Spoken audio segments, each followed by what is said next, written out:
অনেক মানুষের শখ থাকে যে ঘরে বিভিন্ন ধরনের সৌন্দর্যবর্ধক উপাদান দিয়ে তারা ঘর সাজায়, শোপিস যেটাকে আমরা বলি।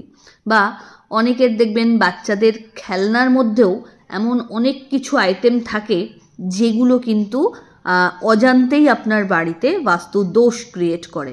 একদমই ঠিক শুনছেন, খেলনা বা শোপিস থেকেও কিন্তু বাস্তু দোষ হয়। কি সেই আইটেমটা?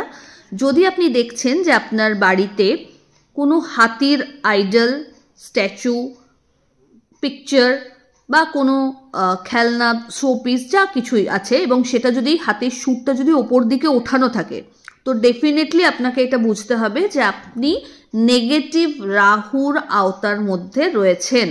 এবং প্রত্যেকটা ফ্যামিলি মেম্বার, সেই বাড়ির প্রত্যেকটা ফ্যামিলি মেম্বারই কিন্তু সামহাও নেগেটিভ রাহুর যে প্রভাব সেটা কিন্তু ফেস করছে।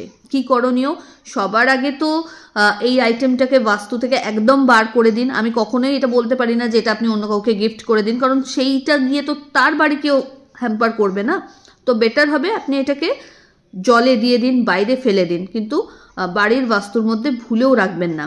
এবং যদি নিশানিয়ার কথা বলা যায় তাহলে কিন্তু দেখা গেছে যাদের বাড়িতে এরকম হাতির শোপিস আছে এবং সেটা সুরটা ওপর দিকে ওঠানো, নিচের কথা বলছেন, নিচে ডাউন হয়ে আছে সুর, সেরকম নয়, ওপর দিকে ওঠানো, এরকম যদি কারো আছে, তাদের কারো না কারো বার্থ চার্টে রাহু 3rd হাউসে আছে। রাহু 3rd হাউসের নিশানিয়াতে এটা কিন্তু অবশ্যই দেখা যায় যে হাতি থাকবে বাড়িতে এবং সেটা আপনার বাস্তুদোষ করবে। তো চেক করুন এবং কমেন্ট সেকশনে অবশ্যই জানান যে এরকম হাতি আপনাদের আছে কিনা।